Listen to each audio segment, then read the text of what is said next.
성부와 성자와 성령의 이름으로 말씀을 드립니다. 샬롬. 네.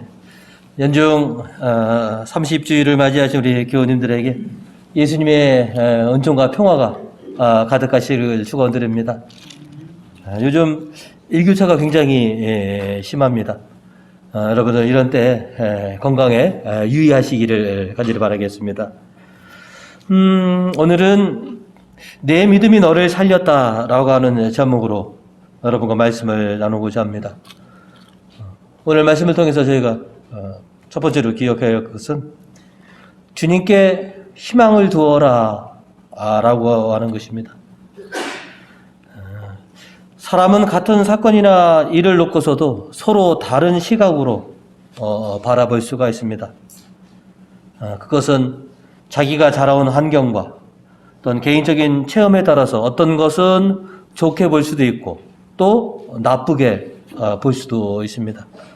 이것을 우리는 시각의 차이다, 관점의 차이다 라고 이렇게 말합니다. 어떤 사람은 절망의 늪에서 헤어나지 못하고 스스로 비관하여 무너지는가 하면 어떤 사람은 어떤 역경에서도 굴하지 않고 꿋꿋하게 살아가는 것을 우리는 잘 알고 있습니다.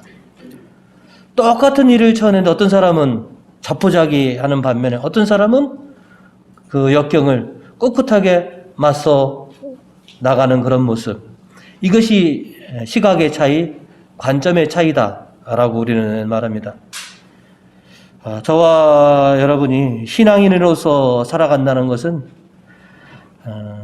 하나님의 눈을 가지고 또 신앙적인 시각을 가지고 부정적인 눈으로 세상을 바라보기보다는 긍정적으로 그리고 또 진취적으로 바라보는 그런 시각을 가진 사람으로서 살아간다라고 우리가 말하는 것입니다.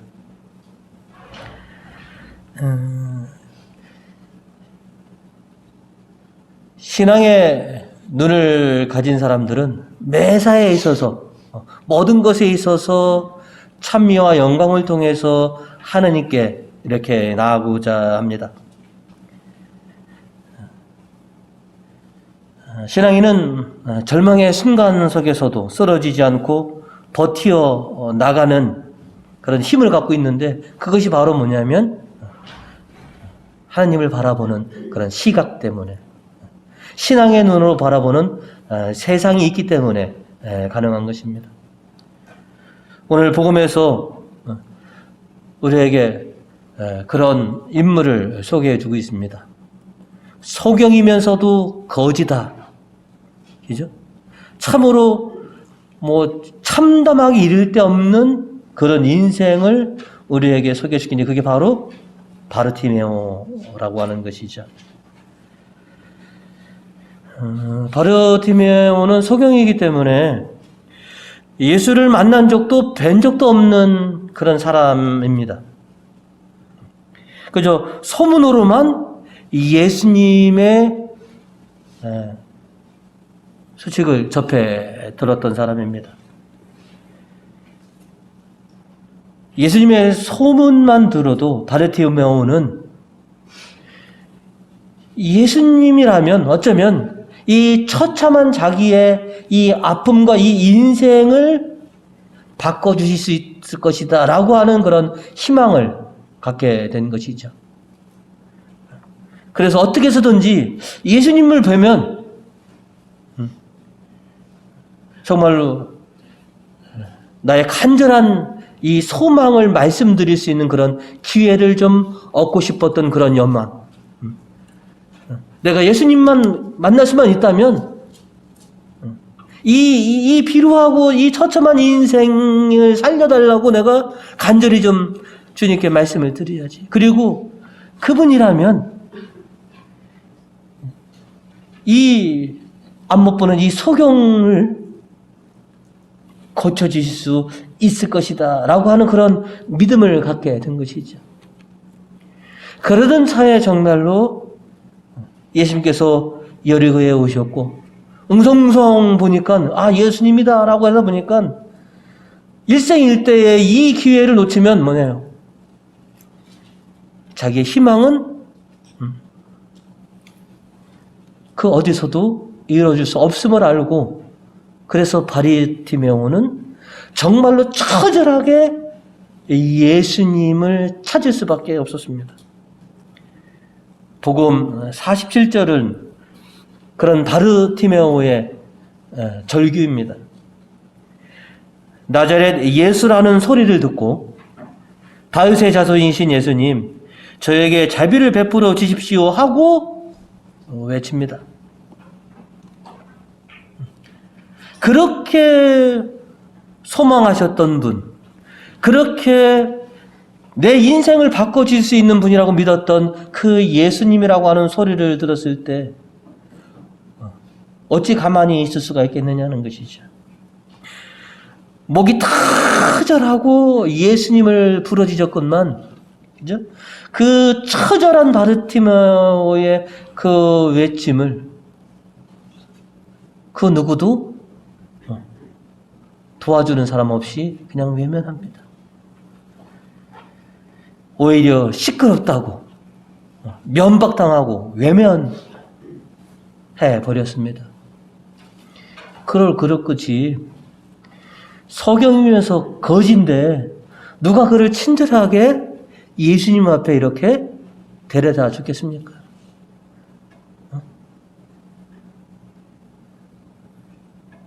아마 당시에도 이렇게 보시면 이런 그런 외형적인 고통을 하나님의 벌로 여기게 되면 네가 죄 많아서 소경이 된 것이지. 그런 사람이기 때문에 바르티메오를 도와주려고도 하지 않습니다. 그래도 바르티메오는 멈출 수가 없습니다. 유일하게 희망을 걸었던 나자렛 예수께서 자기 앞에 지나가는데 어찌 가만히 있을 수가 있는가? 다 소리쳐서 매몰찬 그런 핍박과 외면 속에서도 더 큰 소리로 하나님을 부르짖을 수밖에 없었던 것이죠. 48절이시죠. 여러 사람이 조용히 하라고 꾸짖었으나 그는 더욱 큰 소리로 다윗의 자손이여 저에게 자비를 베풀어 주십시오 하고 소리 질렀다. 우리도 그랬을 것입니다.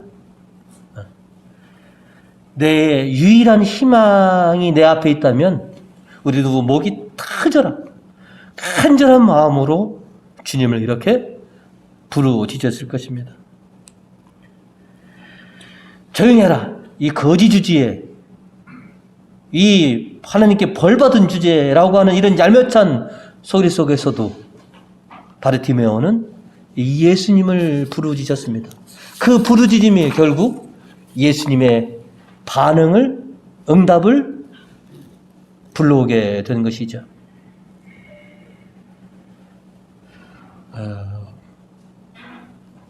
우리들도 간절한 소망이 있을 때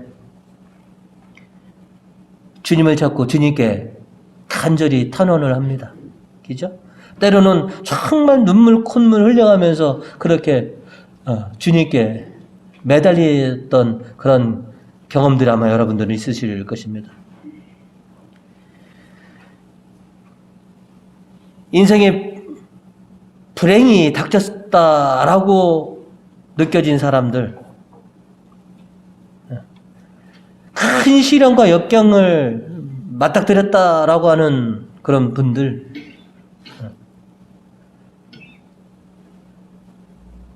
바르티메오처럼 우리도 주님께 해걸복걸하면서 큰 소리로 울부짖었던 지난 날들이 아마 있을 것입니다.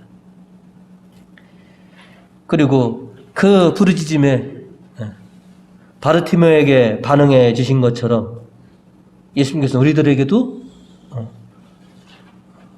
응답해 주셨고 반응해 주셨습니다. 우리의 간절한 희망을 성취하기 위해서 하나님께서는 우리들에게 누군가를 보내주시기도 은총을 내려주시기도 하셨습니다.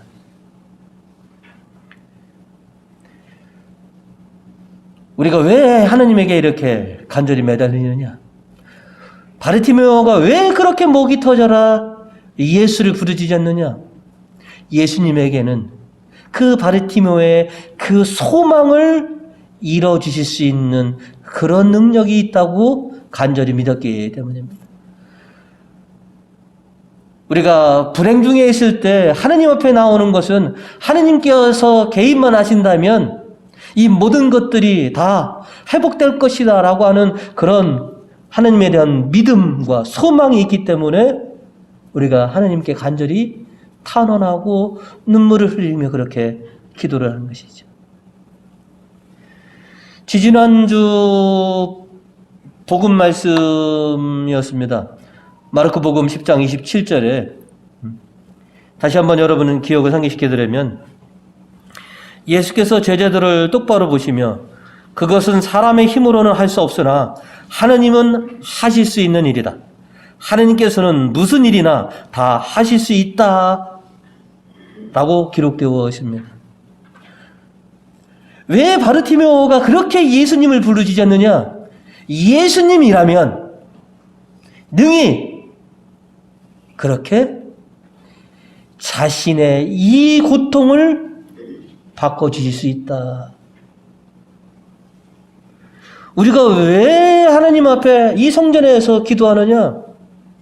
하느님이시라면, 예수님이시라면, 성령이시라면 능히 그렇게 해줄 수 있다라고 하는 그런 믿음과 희망이 있기 때문에 우리가 주님을 간절히 부르짖는 것입니다. 오늘 이독서 25절은 우리들에게 이렇게 전해주고 있습니다. 이렇게 예수께서는 항상 살아계셔서 그들을 위하여 중재의 일을 하시니 당신으로 말미암아 하느님께 나오는 사람들을 언제나 구원해 주실 수 있으십니다. 하느님께 나오는 사람은 언제나 구원해 주실 수 있습니다. 우리가 이것을 알기 때문에, 이것을 믿기 때문에 우리의 소망이 있을 때, 우리의 위급함이 있을 때, 우리의 고난이 있을 때, 그래서 우리는 주님께 나와서 부르짖는 것입니다.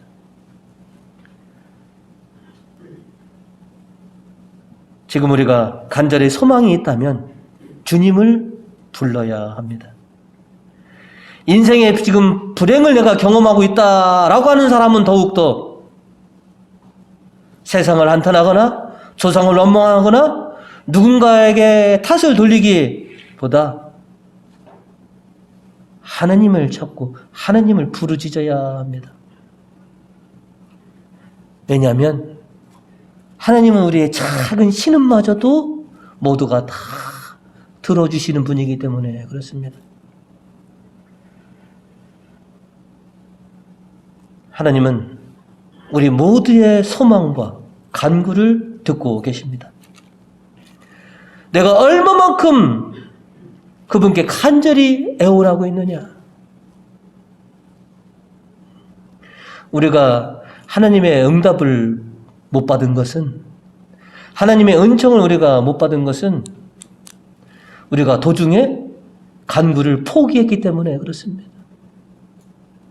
몇 번 해보다가 에이 안 들어주시는가 보다 라고 우리가 판단해서 기도를 그친 것은 하나님이 응답해 주신 것이 아니라 우리들이 뭐예요? 스스로 포기한 것이죠.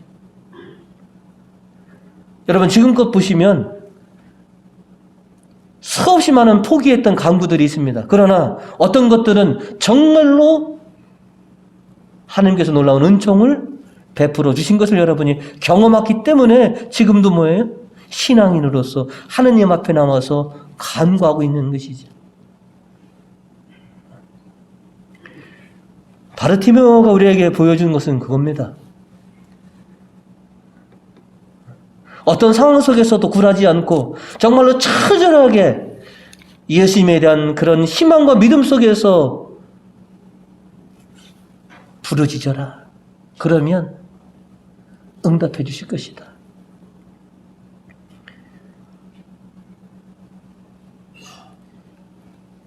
우리가 어떤 신앙의 소유자인가? 우리도 바르티메오처럼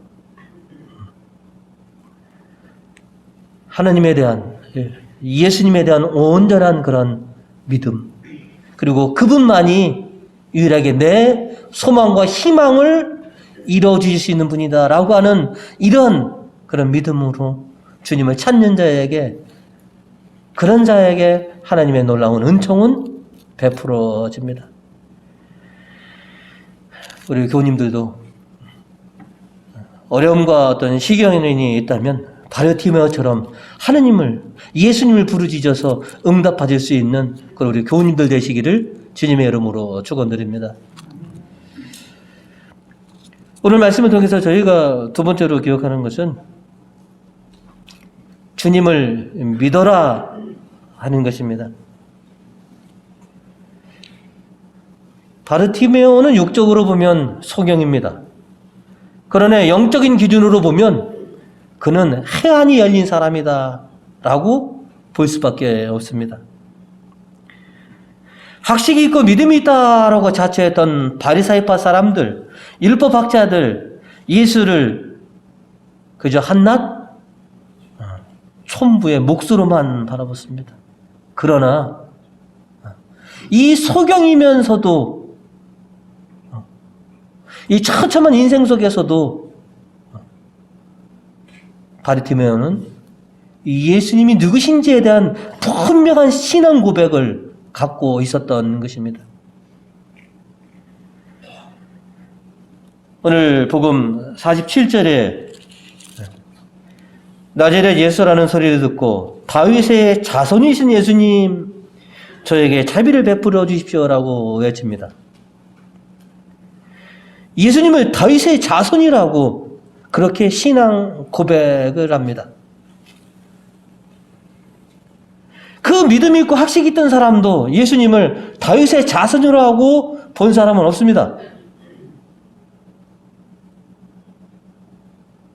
그런데 어찌 이 앞못 보는 이 소경인 바르티메오는 어떻게 예수님을 다윗의 자손이여라고 이렇게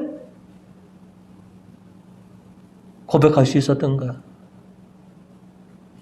그것은 바르티메오의 믿음입니다. 오늘 제가 설교를 굉장히 빨리 해서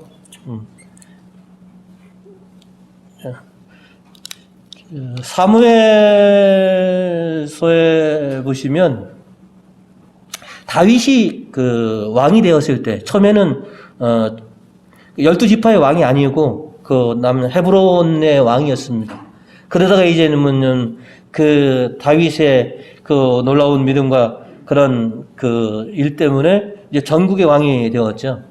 근데 보면 여러분이 지금은 예루살렘이 놀라운 성지였지만 다윗 이전까지 예루살렘은 이방인의 땅이었습니다. 그 사무엘서에 보시면 예루살렘은 여부스족이 통치하던 땅이었습니다. 그래서 이제 전국구의 왕이 된 다윗이 예루살렘을 함락하러 올라갑니다. 근데 그 예루살렘 성이 어떻게 보면 난공불락의 굉장히 그런 성이기 때문에 여부스족들은 뭐라고 그러냐면 아무리 길고 나는 다윗도 이 예루살렘 성을 공격한다는 것은 터무니없는 일이다. 이 성을 공격하기 위해서 기어오르는 이스라엘 군대는 예루살렘 성에 있는 장님과 전림발이라도 그들을 능히 무찌를 수 있다라고 이렇게 얘기합니다.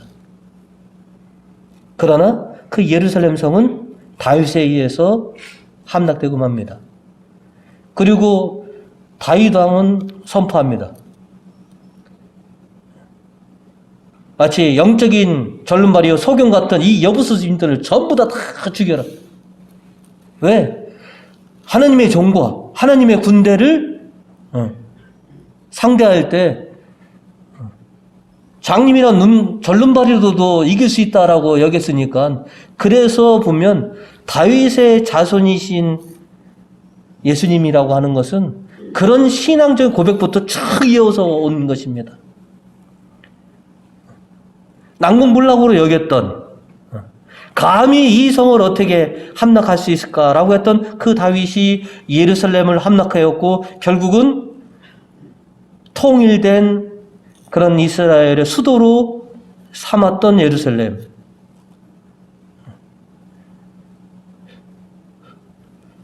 왜 바르티메오의 믿음이 훌륭하다라고 인정할 수밖에 없는 거냐면 그런 맥락 속에서 예수를 다윗의 후손으로 그렇게 고백했기 때문에 그렇습니다.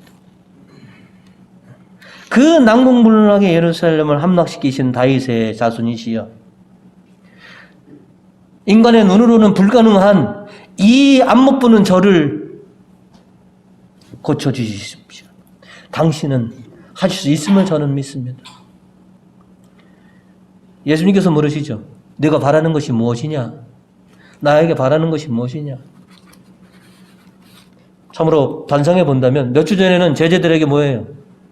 선생님, 청이 있습니다. 그래, 나에게 바라는 것이 무엇이냐? 영광의 자리를 구한 반면에, 그죠? 오늘 바르티메오는 뭐예요? 예수님께 뭘 구합니까? 제 눈을 뜨게 해 주십시오.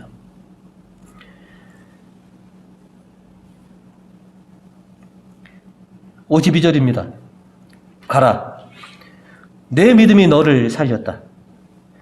예수의 말씀이 떨어지자 곧 소경은 눈을 뜨고 예수를 따라 나섰다.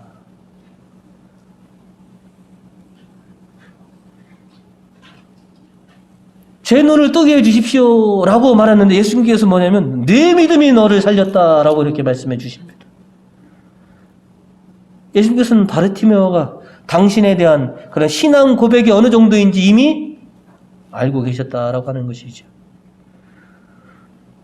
또 그 이후에 바르티메오의 행동을 보면 알 수가 있습니다. 예수님을 통해서 자기의 그 희망이었던 그 눈이, 그죠? 시력이 회복되자 우리 같았으면 당근 뭐부터 하겠습니까? 그죠? 집으로 달려가서 가족들에게. 그런데 그렇게 꿈과 같은 그런 희망이 성취된 바르티메오는 가족들에게 달려가지 않았다라고 합니다.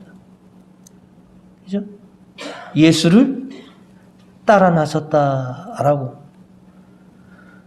그러면 진정으로 바르티메오의 소망은 무엇이었느냐? 단순히 눈만 뜨는 것이 아니라 뭐예요? 예수를 따라 나가는 것이, 예수님을 믿고 그 예수님과 함께 걸어가는 삶이 그의 소망이었다라고 얘기하더라도 아마 틀린 말이 아닐 것이다 라고 하는 것이죠. 우리 속담에 흔히 그렇습니다. 어디 들어갈 때하고 나올 때하고 다르다. 우리도 그렇지 않습니까? 정말 힘들고 아쉬울 때는 뭐 하나님 찾다가도 이 일이 해결되면 우리의 신앙은 또 어떻게 됩니까? 그냥 또 하나님과 대면대면 적당한 거리선에서. 근데 바르티메오는 그렇지 않았다는 것이죠. 왜 내 믿음이 너를 구원하였다라고 이렇게 말씀하셨느냐? 단순히 눈을 뜨는 게 목적이 아니다라고 하는 것이죠. 당신에 대한 그런 신앙 고백, 그리고 당신을 따르려고 하는 그런 바르티메오의 그런 본 모습을 예수님께서는 이렇게 아셨기 때문에 내 믿음이 너를 살렸다라고 이렇게 말씀하신 것이 아니겠느냐는 것이죠.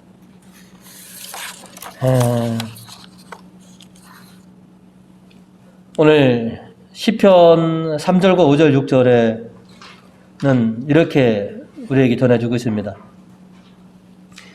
주께서 우리에게 놀라운 일을 하셨으니 우리는 얼마나 기뻤던가.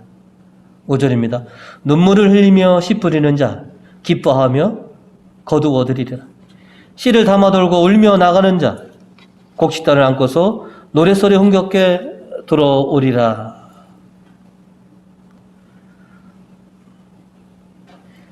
하느님에 대한, 예수님에 대한 그런 믿음과 소망을 가진 자, 하느님께서 그렇게 은총으로 화답해 주실 것이다 라고 말입니다. 오늘 우리는 일독서로 예레미야의 말씀을 들었죠. 이 말씀은 언제였느냐면 우리가 성경 공부를 통해서 잘 아시는 것처럼 솔로몬 후대에 와서 나라가 이렇게 둘로 갈라지지 않습니까? 북왕국 이스라엘, 남왕국 유다로. 그러다가 200년 후에 북왕국이 아시리아에 의해서 완전히 그냥 사라졌죠. 그리고 그 강대국들 위해서 남유다도 계속해서 뭐냐면 풍정등화의 그런 그 위기 속에 놓여 있었습니다. 11개의 많은 왕들이 있지만 대표적인 왕이 한 명 있다면 요시야입니다.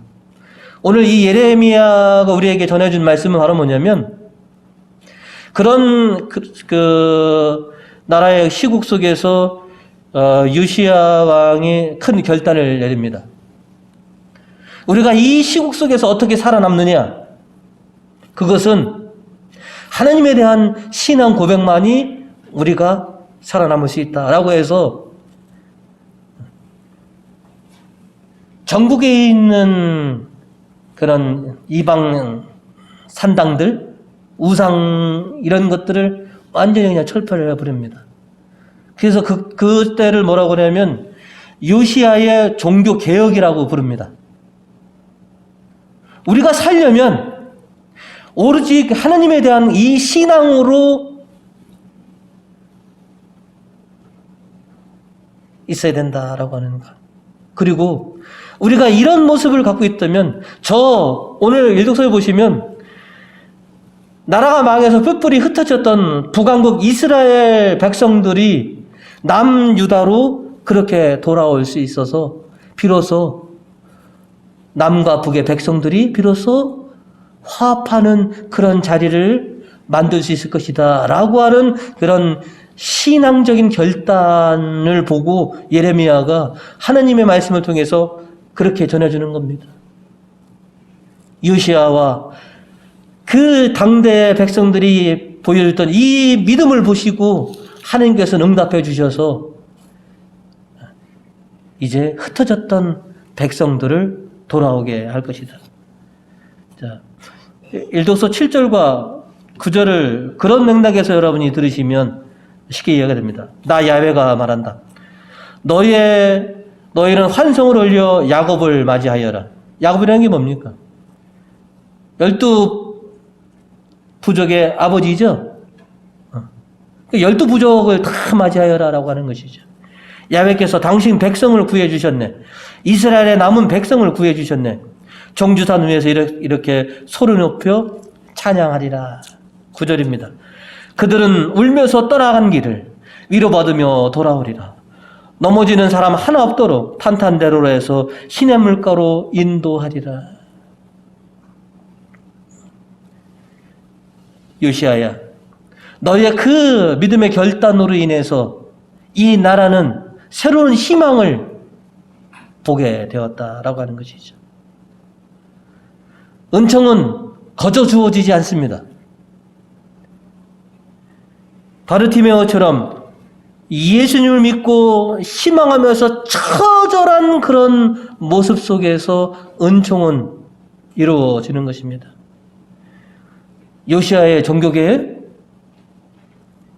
결코 쉬운 일이 아닙니다.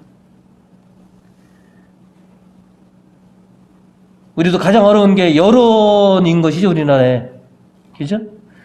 당시 일상생활이 우상을 섬기고 우상에게 제물을 바치는 것이 일상생활처럼 되었는데 이제는 그 누구도 우상을 섬기지 못한다라고 왕이 공포해버린 겁니다. 어떻게 되겠습니까? 수많은 공격을 받았습니다. 그럼에도 요시야는 그래야지만이 이 나라가 삽니다. 그래야지만이 이 이스라엘이 그래야지만이 하나님으로부터 구원을 얻습니다. 우리로 경험해 봤지만요. 신앙의 결단, 굉장히 힘들고 어렵습니다. 우리 교회, 우리 본당이 지금껏 뭐냐면 본당 생활 캠페인? 여러분, 여러분의 손에 의해서 10가지를 여러분이 선정했죠? 어떻습니까?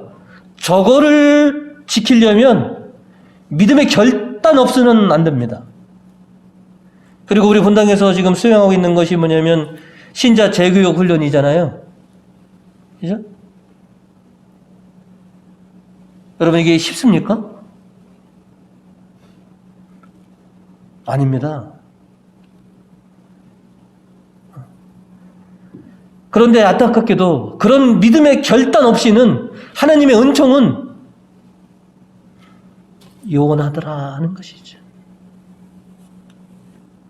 우리는 은혜를 사모합니다. 하지만 그 믿음의 고백과 결단이 없을 때에는 그 은총은 나의 것이 아닙니다.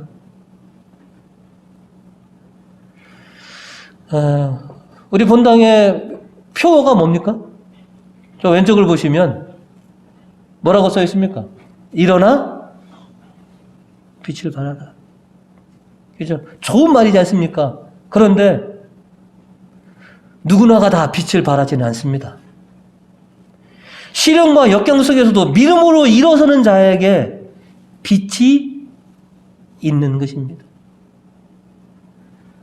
신앙생활은 거저 주어지지 않습니다. 신앙생활은 쉽지가 않습니다.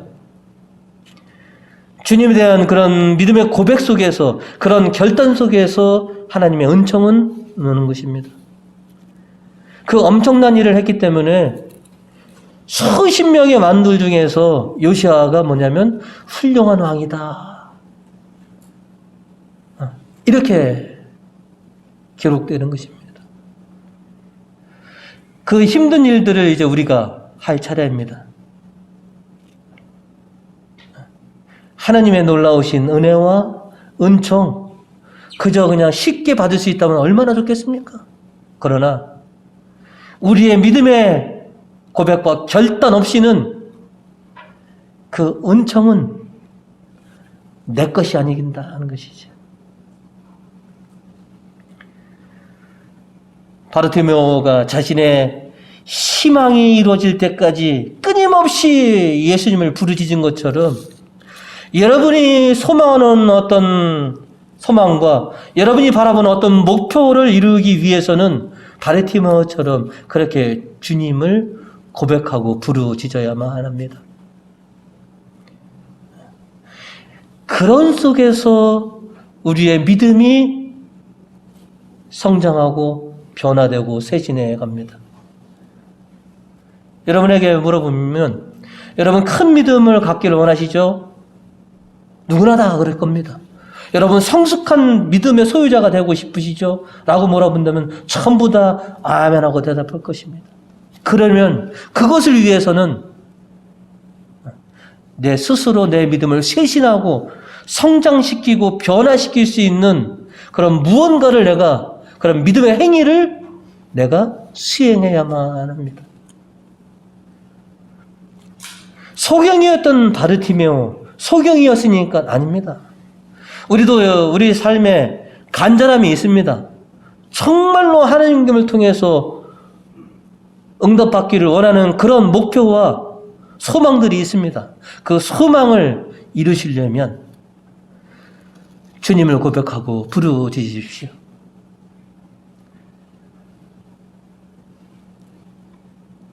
오늘 예수님께서 바르티메오에게 하신 말씀, 내 믿음이 너를 살렸다라고 하는 말씀, 우리가 그렇게 듣고 싶어하는 그런 소망입니다.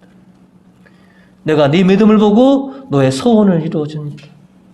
내가 네 믿음을 보고 영원한 생명과 은총을 내가 내려주겠다라고 하는 그런 예수님의 응답을 저희가 듣기를 원합니다.